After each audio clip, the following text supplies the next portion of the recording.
गलत काम करने वाला, क्राइम करने वाला, अवैध गतिविधियां संचालित करने वाले व्यक्ति को तो बख्शा नहीं जाना चाहिए। जांच एजेंसियों को न्यूट्रलिटी के साथ उसकी जांच करनी चाहिए। गलत काम करने वाला,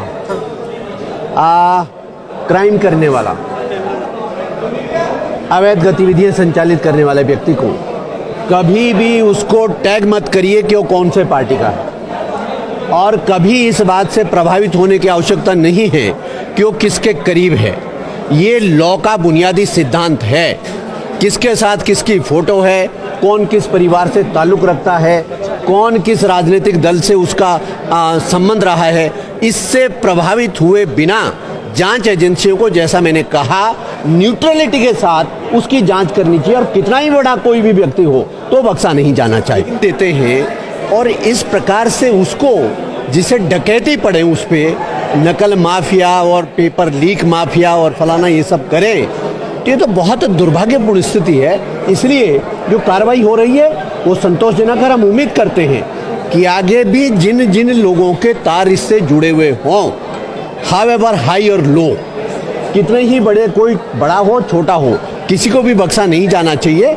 और हम उम्मीद करते हैं कि इंक्वायरी अपने लॉजिकल एंड तक जाएगी। बताना चाहूँगा, हमें ध्यान रखना चाहिए कि जब हम किसी परीक्षा के पारदर्शिता के बारे में, जिसे कहना कहिए परीक्षा की प्रोसीजर के प्योरिटी के बारे में बात करते हैं, तो ध्यान रखें कि हम केवल अनावश्यक बयानबाजी से हम उन बच्चों का भी अहित ना करें जिन्होंने परिश्रम करके उसमें अपनी जगह बनाई है।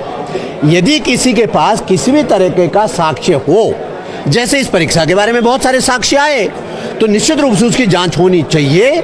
लेकिन केवल एक परीक्षा में गड़बड़ी हुई, उसके बिना पर हम ये कह दें कि सारे परीक्षा में गड़बड़ी हुई और केवल एक स्पेकुलेटिव तरीके से उसमें बात करें, तो ये भी उचित नहीं है। कि जब हम रिक्रूटिंग बॉडीज़ की बात करते हैं, जैसे आप अधीनस्थ सेवा चयन आयोग बोलते हैं, जैसे आप लोक सेवा आयोग बोलते हैं, तो जब हम रिक्रूटिंग बॉडी की बात करते हैं, तो यदि कहीं पर कोई गड़बड़ियाँ आई है, तो रिक्रूटिंग बॉडी के अंदर जो जिम्मेदार लोग हैं, सचिव हैं, आयोग के अध्यक्ष हैं, आयोग के सदस्य हैं, तो उनको उन सब चीज़ों का संज्ञान लेकर के, पहले तो आयोग के पास अपने पास भी काफ़ी कुछ एक फ्रीडम होती है और खुद भी वो बहुत सारी जांचें कर सकते हैं। यदि उनको कहीं पर लगता है कि किसी क्रिमिनल एंगल को इन्वेस्टिगेट करने के लिए पुलिस के मदद की आवश्यकता है, तो फिर वो पुलिस की मदद लेनी चाहिए। लेकिन आयोग बहुत सारी जांचें अपने स्तर पर खुद ही भी कर सकता है। आयोगों के पास ही अधिकार प्राप्त रहते हैं।